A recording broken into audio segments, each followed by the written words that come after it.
Beginning with the single most important news item in the world of business today, we note with some trepidation that Dunkin' Donuts is preparing to offer delivery of their fresh frozen donuts, which means the waistline of the average American office worker could be about to suffer another damaging blow to the belt.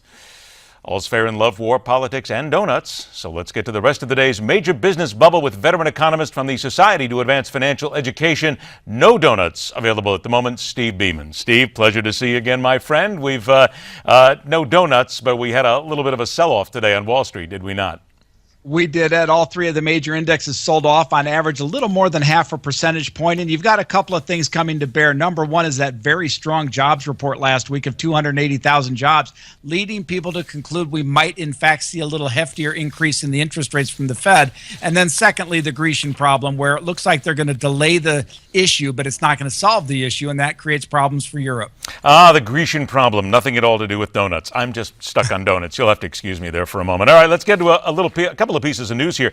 Now, this is interesting. Chipotle Mexican Grill will expand benefits formerly reserved for salaried workers, including full tuition reimbursements, sick pay, and paid vacations to all employees July 1st. Now, this is hourly employees, Steve. This is going to have a massive impact, I would guess, not just on Chipotle, but I would imagine what it will do to the workforce in general and other fast food joints. Well, frankly, it's reminiscent of when Henry Ford went to the $5 workday. I mean, this is a major move where they're saying that the part-time employees will be treated pari passu with the full-timers. And this equivalency, I mean, when you look at the educational reimbursements they're doing, that could be huge. I think it's with Arizona State University they're doing that, and they're expecting 25,000 grads to come through this program. Now, let's just look at this, though. But when other companies are looking at this, Steve, is this something that could create a domino effect here? If you see one company, I mean, Starbucks already has something like this in place, but then you have Chipotle. Are we seeing an eventual gradual beginning to get to that point for other companies?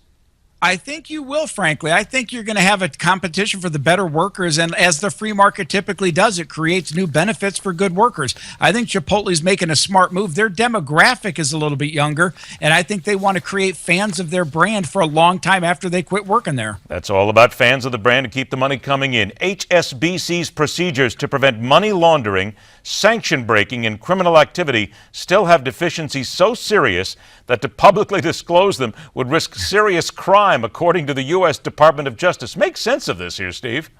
Well, here's the thing. HSBC is a global bank with a lot of operations just around the world and in Switzerland. And some of the controls they've put on where the money comes from and where it goes are not exactly up to standards. But this is a double-edged sword. And let me get a little populist on you for a moment. We've got a situation where nobody wants money laundering, nobody at all. But in the United States, the federal government is using these money laundering situations for civil forfeiture charges against normal people. And so there's a fine line here against security or freedom. And I think HSBC crossed the line. They need to tighten up their controls. But generally speaking, we want to watch that it not get out of hand. All right, 30 seconds or so left here. Apple is expected to kick off the new version of their iOS, their operating system, here at the Worldwide Developers Conference today. Do you expect this to have a big impact on Apple stock? I think it'll continue the positive run in Apple stock. I mean, the innovation coming out of that company is phenomenal. You and I both have our little iPhones, and they're going to increase battery life with this upgrade, which is huge. They're introducing a music service to compete with the Pandoras of the world. I don't know how that will do competitively. They've tried it before and not been super successful. But their Apple iPay continues to grow, where you can use your Apple phone to swipe and pay your bills at the local market. Here's the downside. I'm a Mac guy and everything, but I got to tell you, I'm an Android guy. Well, I used to love my Droid because my kids would turn it on just to hear it say Droid. Exactly. See, Apple quite hasn't gotten me over completely to the dark side yet, but they're working on it, no doubt. Steve, always a pleasure, my friend. Thanks for joining us. We'll talk to you soon. Thank you, Ed. Have a good day. All right, take care. The answer, you and your kids who just can't stop texting while driving, we've got it next.